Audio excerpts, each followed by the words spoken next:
No vídeo de hoje, vou comentar com vocês uma passagem que tem no livro de 1 João, capítulo 5, versículo 19. O mundo inteiro jaz no maligno. Porque, se Jesus, Cristo, o Messias, triunfou na cruz, por que ainda enfrentamos batalhas? Por que o mundo ainda está em guerra? Uma guerra espiritual, uma guerra ideológica, por todo lado nós vemos batalhas. Desde o princípio da criação, né, gente? Desde o relato da queda, se vocês quiserem ler Gênesis 3, vocês vão entender. Tudo começou com o pecado original. A serpente é um arquétipo para Satanás. Então, desde o princípio, quer estar lá.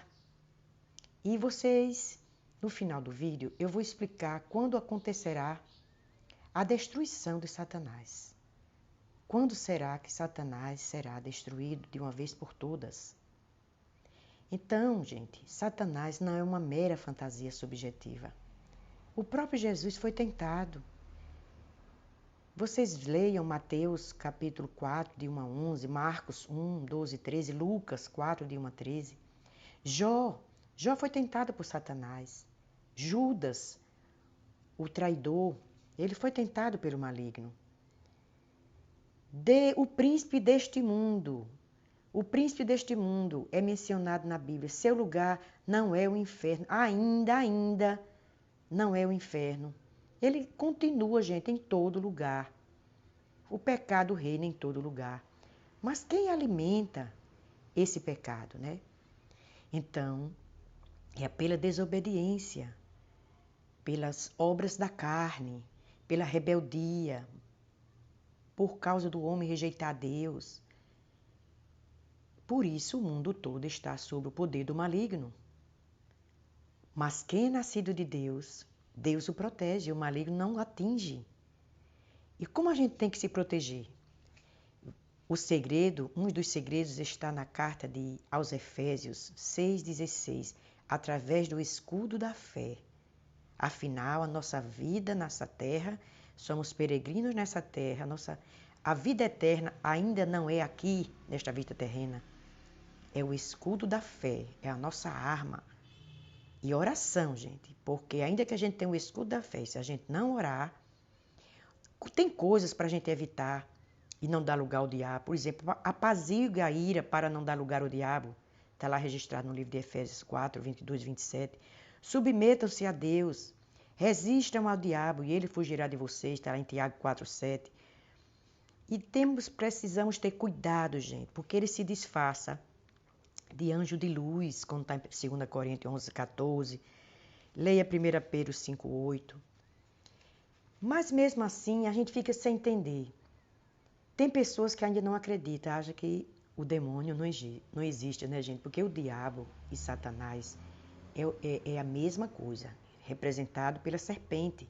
No início e no final, lá em Apocalipse 12, 9, está dizendo que a antiga serpente é o diabo, ou Satanás. E os anjos caídos, né, que são os demônios. Na tentação de Jesus, ele foi tentado, né? Adão e Eva foram tentados no paraíso, caíram, deram origem ao pecado. E nós herdamos essa herança, né? Amaldiçoada, mas Jesus veio, morreu por nossos pecados. Mas a gente precisa tomar uma decisão por Jesus.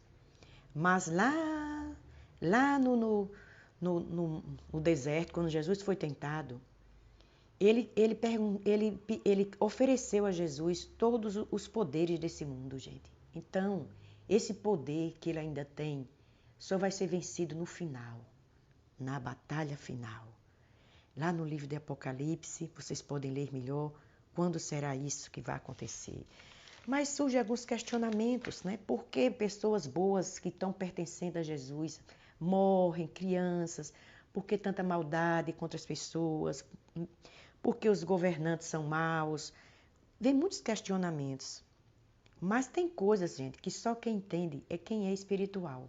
Porque, afinal de contas, no livro de 1 Tessalonicenses 5, 23, Paulo diz Vou traduzir aqui com minhas palavras, né? Porque nós somos um espírito, esse fôlego de vida, esse fôlego que Deus soprou nas nossas narinas, vamos dizer assim. Temos uma alma, né? Que é a sede da nossa, é o intelecto, né? O nosso coração, os nossos pensamentos. E Deus nos deu capacidade de pensar. E habitamos em um corpo. E Deus nos fez conforme a sua imagem e semelhança. Então é preciso que a gente seja parecido com Jesus para a gente não sofrer. E onde é que eles habitam, né? E os demônios, seus anjos, as pessoas dizem, não, eles estão no inferno. Gente, o inferno ainda não foi, vamos dizer assim, inaugurado. Deus quer vida, vida em abundância. Ele está oferecendo vida. Só depois da grande tribulação que o mundo vai passar, que Jesus voltar para reinar, aquelas pessoas que, através da Bíblia, dos profetas, ainda vai ter uma chance aqui para quem ficar com muito sofrimento e 7 anos de tribulação para optar por Jesus. Aqueles que recusarem, rejeitarem, depois de várias tentações, depois de várias tentativas, né? E não quiserem, aí sim, eles vão ser lançados no lago de fogo, que é a segunda morte. E eles habitam, gente, nessas regiões celestiais. E a nossa luta não é contra sangue, nem contra carne. Essas são as ferramentas malignas. Nós devemos usar a armadura de Deus, que está escrito em Efésios 6. Jesus é a luz do mundo. Mas a terra continua de luto, gente, porque o mundo jaz no maligno. Então, como vencer essa batalha somente em Cristo? Tendo o mesmo sentimento que houve em Cristo Jesus, conforme diz em Filipenses 2,6. E também não é por força, nem por violência, é pela obediência. O que é o pecado? Né? O pecado é que alimenta esse reino das trevas. Mas nós que pertencemos ao reino de Deus, Ele promete que nos protegerá. Todo poder e autoridade foi dada nos céus e na terra. Mas entre o céu e a terra existe uma região celestial, onde esses demônios, que são os anjos e Satanás, habitam. E está aqui no mundo, gente. O Deus desse mundo, como diz na Bíblia, cegou o entendimento dos incrédulos. O Deus, com letra minúscula, cegou o entendimento. Ele amarra em cadeias. Eles estão presos pelo laço do pecado, pelas obras da carne.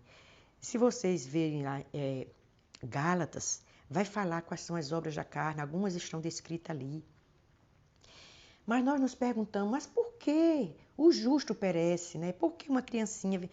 Ah, gente, tem coisas que a gente não vai entender tudo aqui nesta vida. Mas em Isaías 57, 1,7, o Senhor diz: o justo perece e ninguém pondera isso em seu coração. Homens piedosos são tirados e ninguém entende que os justos são tirados para serem poupados do mal. Aqueles que andam retamente entrarão na paz, acharão descanso na morte. Eu fiz um vídeo anteriormente, não sei se foi aqui ou se foi lá no Facebook, falando os 2 caminhos, né, do justo e do ímpio. Quando Jesus fala daquela história do rico e Lázaro. Um foi para o seio de Abraão, ou seja, para o paraíso, né, para perto do Senhor. Mesmo que aguardando a primeira ressurreição, né, porque os mortos não louvam o Senhor. E o outro foi no Hades, né, foi sepultado no Hades, que é o lugar de transição até a segunda ressurreição, que será lançado no lago de fogo, que é mencionado em Apocalipse. Mas a gente não entende tudo. O Senhor diz que preciosa é a vista do Senhor a morte dos seus santos. Como eu acabei de ler, eles encontram descanso na morte. Aqueles que morreram em Cristo. Mas quando será o fim de todas as coisas? Então vamos lá para 1 Coríntios 15, 24.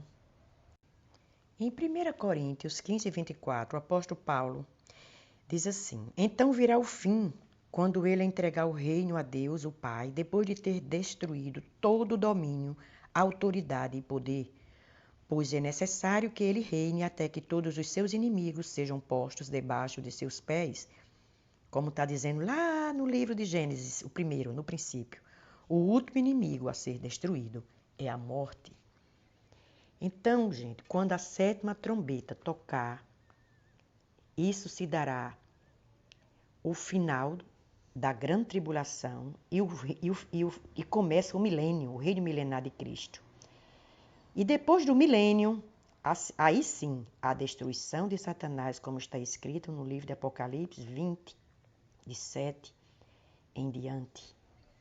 E aí, gente, vem a eternidade com Deus. Mas para isso a gente precisa tomar uma decisão em vida. Por hoje é só. Deus abençoe. Obrigada por assistir.